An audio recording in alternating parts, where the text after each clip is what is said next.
Hello, everyone. I'm Linda, and this is my partner Tyler, and together we're Soulbond Magic. In this series, we're going to help you level up your draft game on MTG Arena in under 20 minutes. This video will be taking you through a War of the Spark Best of One ranked draft on Arena. We focus more of the time on the draft portion, helping you build a cohesive competitive deck, and then quickly run through how the game's played out. If you want to see these sort of drafts in real time and get feedback from us, come follow us on our Twitch channel. You can see a link in the description below. All right, let's get started with Pack 1, Pick 1.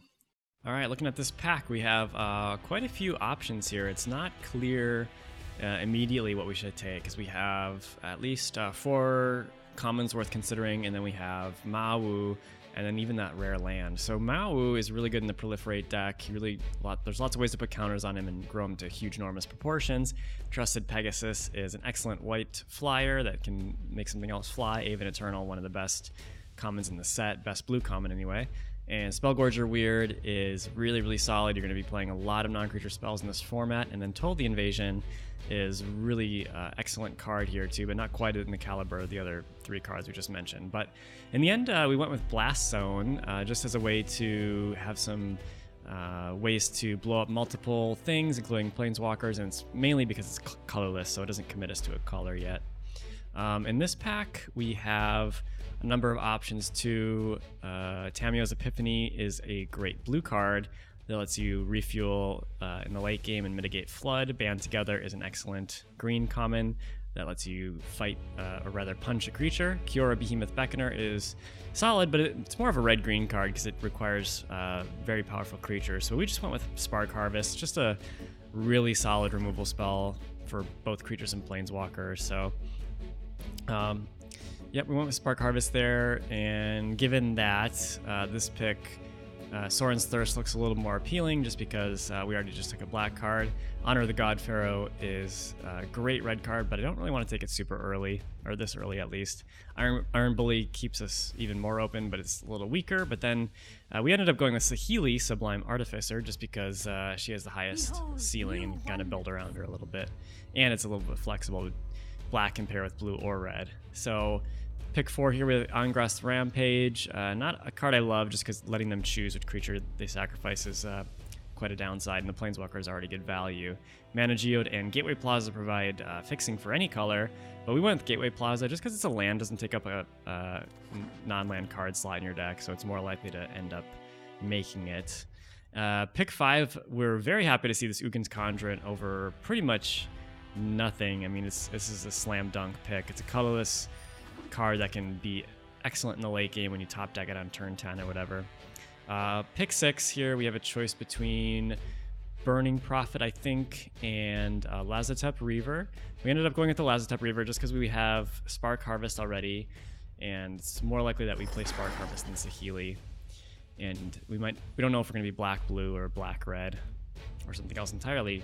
And very happy to see another Spark Harvest here to even solidify us further down this black path, which is looking like a great place to be right now. So now we have on pick 8 Iron Bully, Bulwark Giant if we want to play a really controlling version, or Honor the God Pharaoh, because we could still be red easily, black-red, and Honor the God Pharaoh is a great card. It's about where I'd like to pick it.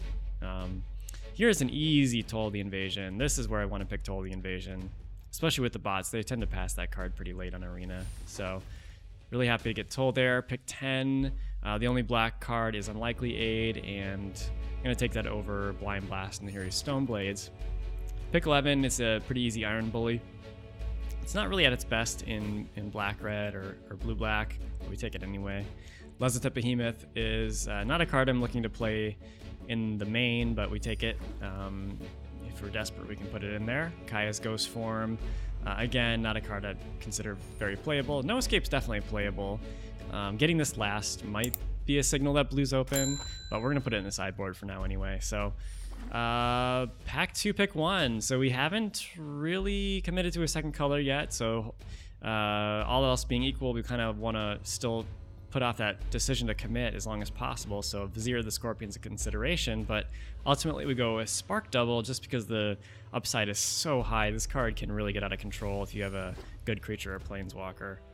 So pick 2, I'm very happy to see both Dreadmalkin and Spark Harvest in this pack. We don't know if we're going to be black, blue, or black, red yet, but we know we're black, so let's take that Spark Harvest to get our 3rd copy, so that makes me feel really good about our being able to answer threats here. Now, pick 3, we have a little bit of a curveball because the best card by far is Prison Realm. There's even a Sunblade Angel in this pack, so but Prison Realm is just probably the best uncommon in the whole set. Just really, really solid removal, and lets you scry. Pledge of Unity here is the most powerful card by far, but we're very far away from playing a green-white gold spell. So here, Saheeli Silverwing is an option, but we're going to go with Vraska's Finisher. This card is very effective. Your opponent can play around it if they're smart, but often you can still get stuff and make a good exchange. Pick 5, we have Aid the Fallen under consideration here, although we only have 1 Planeswalker so far. And then we have Saheeli Silverwing or Tybalt's Rager. And we just take Tybalt's Rager because, again, we don't know if we're going to be red or blue, but the Rager has the higher upside. And this is actually our 4th copy of Spark Harvest. We had to take it over Lazotep Reaver, but I think it's still fine to take it there over Lazotep Reaver because now we can fire off removal kind of willy-nilly and not feel too bad about it. It's kind of a close pick, though. And then here's just an easy Silverwing over not much else. If I knew we were going to be blue, I would have taken the little bird there. But then we get a late gift in this Spark Reaper. That card's excellent. Pick 9. Easy Soren's Thirst here. Can be removal in the early game. We're going to be heavy black, so not a terrible pickup, even though I don't love that card. Pick 10. Easy Slam Dunk of Dreadmalkin. The bots really undervalue this card, even though it's really amazing. So if you're black, you're in luck. You can often get a Dreadmalkin on Arena. So on the God Pharaohs here, pick 11, super late. Pick 12, get another Silverwing here. Fine playable, and there's often a lack of 4 drops in the curve of a lot of these War of the Spark decks. Some nonsense cards that don't matter here to round out pack 2. And looking to open something good in pack 3, and oh my god, we did it. Nicol Bolas, Dragon God. This card is super powerful, mythic rare. It's heavy black, which we already are, and it touches on blue and red, and that's already what we're kind of looking to do here. So that's an easy pick and a real gift. Pack 3 from the pack giving gods. Now pack 2, pick 2, we have Obnixilis the Hate Twisted or Ugin's Conjurant number 2. We're going to go with Ugin's Conjurant number 2. It's just a more consistent card. Obnixilis can be problematic. You don't really want to give your opponents cards, and we're more of a control deck, and Ob's better in the aggressive decks. So this pack's a lot weaker. We're just going to take Vampire Opportunist as a 2-drop. Can be a late game mana sink. All right, pick 4, we could have another Saheeli, but I don't really want to have 2 Saheelis. I'd rather have Spark Harvest, even though we have 4 already. I think I'm pretty happy to play it, even over Soren's Thirst there. Now pick 5, we can have our second Toll the Invasion or our second Spark Reaper, and I think I like the second Toll over the second Spark Reaper. I would like a mix of these cards, but we don't know if we're going to get another copy of either, so we'll just take the Toll the Invasion there. Pick 6, we're pretty happy to see this Guild Globe still in the pack because we got Nicol Bolas God Pharaoh. That'll help splash it. But now we see another Toll the Invasion, so if we knew we were going to see this, I think it would have been fine to take the Spark Reaper earlier, but obviously can't predict the future, so we end up with 3 Tolls, which is fine. Really late Callous Dismissal here, pick 8. This is an excellent card and great early game interaction, which you really want in this format. Pick 9, somewhat of a late Aggro Bolus. We do have a lot of instants and sorceries, including 5 Spark Harvest, so looks like maybe blue might be the color we pair with black more than red. Consider Kasmina's Transmutation, but just take Vampire Opportunist. We're probably not going to play either of those cards, and this is best of 1, and Kasmina's Transmutation is a lot worse in best of 1. Just take a Contentious Plan, though probably not going to play it. Again, pack 12. This is a fine card as a sideboard card, but this is not a sideboard format. This is just best of 1. So, and Totally Lost is totally fine. I don't mind playing that, but with 5 Spark Harvest, probably don't need to. Round everything off with the last pick, Kaya's Ghost Form. Okay, let's take a look at the final deck here. We got excellent removal with those 5 Spark Harvests. We ended up going blue as the main color because we have Aggro Bolus, Callous Dismissal, Spark Double. I think that was better than the red options of Honor the God Pharaoh and Tybalt's Rager. But most of the deck's still black. Triple Toll the Invasion, got some decent 4 Silly Silverwing, moved the Ugin's Conjurant to the 4-drop slot, but that's actually really flexible. And of course, our big guns, Nicol Bolas, Dragon God, a Mountain and a Gateway Plaza, and a Guild Globe help splash for red. All right, let's do a super quick recap of the games here. We're first off facing up against a blue-white deck. They get some early pressure with Battalion. We get some Spark Reaper, some Mass going. They have a Flyer, bounce some stuff, take some damage. It's pretty even right now. Kind of trading off, plinking them down to 13. We have a ton of Spark Harvest in our hand, in our deck here. All set up to play a huge Ugin's Conjurant. Get them to 9 here. Play a little Battle of Attrition. They play the Wanderer, but we can attack it dead, and then we play Saheeli Silverwing, which gets countered. Slowly just pecking them with little creatures and amass tokens. They get a Kira's Dambreaker, but we're able to finally get out Nicol Bolas Dragon God and start to kill their Flyer. They did try to stabilize. They stabilized pretty well in the late game, but I think this Nicol Bolas kind of going uncontested here is really what put the nail in the coffin here, and we finally get him. All right, we're 1-0 and playing as a black-white deck for round 2. Kind of trading some damage between Dreadmalkin and Ugin's Conjurant. We're all set up to play Nicol Bolas once again with our splash. We have so much removal and Toll the Invasion in our hands, so a lot of good attrition-y cards. Opponents trading resources back and forth. It's pretty even in terms of life total. And then finally, we are able to get the Nicol Bolas out and Spark Harvest the 3-2. So looks like Nicol Bolas once again stabilized and kind of put the nail in the coffin. We're 2-0 going into round 3. Toll the Invasion takes a good card. We're playing some mask creatures. They get a 7/6 out fairly early, along with the Flyer. So it's looking rough. We're missing both red and blue mana, so we can't play like 3 of the cards in our hand, and they just overwhelm us with giant creatures and proliferate. So it's our first loss. We're at 2-1 going into the fourth round. We're playing against red-white, it looks like. They get some early pressure, bringing us to 13 quite early. We get a 5/5 Conjurant, but we get to deal with a lot of these cards that can snowball out of control, like Grateful Apparition. Trying to just trade off. They play a Widespread Brutality to kind of wipe our board and kind of start to rebuild a little bit better than we do. We get some late Toll the Invasions that miss, which is not good. Saheeli's not a great top deck. We're taking a lot of damage here. Can't even really play Saheeli. They have not the most powerful dorks, but some pretty good cards here. Finally get Saheeli out, get a couple servos. Trying to just stabilize and stay alive when they drop Ob Nixilis. So that's going to kill us. Even if they can't get the creatures through, that Ob's going to kill us. So we make a big attack with Dreadmalkin, make it a 9/9. They have to lose 2 creatures. The Dreadmalkin dies, but then we have a really interesting point here. We're at 1 life, trying to kill that Ob Nixilis before it kills us. Okay, I'm going to slow it down for this gameplay highlight. So what he does here, he tries to kill the Ugin's Conjurant to end the game, but because Spark Reaper, we can sack that and draw a card. He had to lose the Ob Nixilis to 0 loyalty in order to do that, so its static no longer made sense. So we're able to survive, even though we were so close to death there at 1 life. Another gameplay highlight here. It's really late in the game. We finally draw Nicol Bolas Dragon God, which we were kind of sandbagging the Spark Double for. So this is a way to get back in it, although our library is really, really small here. So we just want to make sure we have a route to victory. We need to deal enough damage to them before we get decked ourselves. And even though Nicol Bolas is amazing, the +1 ability, if we use both copies, we have 6 cards left in deck, so we would just deck ourselves before we could kill them. So had to tank a little bit on this, but really the path to victory here is just using the 1 Nicol Bolas to blow up his creature. And because the Spark Double actually came in with an extra loyalty counter, we're able to, even with the draws, we're able to, extra draws, we're able to get to 8 loyalty, assuming all else being equal, we get to 8 loyalty on Nicol Bolas before we deck ourselves.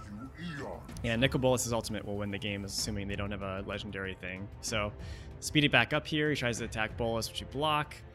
Keep ticking up loyalty, but oh my gosh, the turn before 1 or 2 turns before Nicol Bolas is about to ultimate, he plays Dreadhorde Butcher, which is really problematic card because if he attacks us, if we block, he could fling the damage at Bolas and throw off our plan. We don't know if he's on to our plan, but he actually attacks us, which is sensical, I guess, because we're at 3 life. It's going to grow to a 2/2, and then if the 2/2 dies, we die because that's a really powerful death trigger. But we actually have to take the damage here, and now we chump block the thing just in the nick of time. We have 0 cards left in our library, and then we ultimate Nicol Bolas Dragon God on the last possible moment to kill him, even though they have 21 life. So that was crazy. So now we're 3-1, and playing against red-black, it looks like, and it gets early Saheeli out. They play Vraska's Finisher. We have triple Spark Harvest in hand, so we can kind of kill anything. Kill that Manticore, make a 6/6 Ugin's Conjurant. Ashiok gives us a little trouble here because, we don't have a ton of an army, but we actually kill it. Doing some double blocks here, just kind of pecking away, trying to grind out an advantage. And now our board is kind of an overwhelming board right now. We even get Nicol Bolas once again. He's really showing up a lot these games and really doing amazing work for us. So 4-1, and this time we scry Nicol Bolas to the top after mulliganing, which is interesting because we didn't actually have blue or red mana. We drew with blue, but we don't have red, so we can't play Bolas. He's playing some really big beefy guys. We get him to 2 life, and he drops Liliana Dreadhorde General. When we're at 2 life, he has 2 lethal creatures that he kills in 1 fell swoop, and all of a sudden we need to draw red or we're just screwed. And he actually gets to Davriel Shadowfugue to take out the Bolas, just keep grinding away advantage with Liliana, and even though it was 20-2 when we were crushing him, that Liliana completely just destroyed us. So that was a crazy game. All right, we're at 4-2. And playing against the blue-black mirror match. Looks like a Grixis mirror match. He's Ral's Outburst. Kind of building a board with a mass here. They have a Lazotep Behemoth. We're kind of chump blocking. They get to draw cards with Tamiyo's Epiphany. Finally get Bolas out. And it looks like Bolas is going to survive here if we chump block. And even though they keep playing on our Lazotep Behemoth, we can toll the invasion. Get that Vraska's Finisher out. Bolas is just grinding out advantage here. Really effectively. Toll the invasion once again, and keep killing his creatures with Spark Harvest, and then play Spark Double. Even Bolas was about to ultimate anyway, but why not have a second one? And our opponent rightly scoops, facing double Nicol Bolas. So now we're 5-2, and playing against looks like a 3-color Proliferate deck. They got a pretty good start here with a 3/4 Vivian's Grizzly, a Flux Channeler. Spark Harvest takes out takes up the Grizzly. Nicol Bolas comes down, and they just, for some reason, they can't handle the Nicol Bolas. So we get another one there. Get a good early turn Dreadmalkin into Lazotep Reaver. Get to attack Dovin a little bit, even though he's putting shields on the Dreadmalkin. Looks like a really defensive blue-green deck with a lot of Proliferate, a lot of big fatties, Primordial Worm and Challenger Troll. But we're able to kill those fatties with Spark Harvest. Attack with a 5/5 Dreadmalkin a bunch of times, and that'll do it. 5/5 Menace, he just can't handle it. And we end the draft at 7-2. Wow, that was awesome. Okay, so what were some of our takeaways from this draft? First of all, Nicol Bolas God Pharaoh is really, really, really good. Try to avoid committing to a second color as long as possible so you can be in a position to take a bomb of that caliber in one of the later packs if it's presented to you. Okay, so open bombs. Check. Any other tips? Yeah, people often forget that you can play more than 4 copies of a card in a draft deck. Like in our case here, we had 5 copies of Spark Harvest, and that was totally fine and worked out great. Mm-hmm. And finally, be sure that you keep in mind how your deck's going to win the game. If it goes long, have a path to victory. Think about how many win conditions are left in your deck and how you can kill them before you get decked yourself. Great. All right. Don't forget to follow us, Soulbond Magic, on Twitch so you can see us live and level up your draft. Also, we'd love it if you'd subscribe to us here on YouTube. Thanks for watching, and see you next time.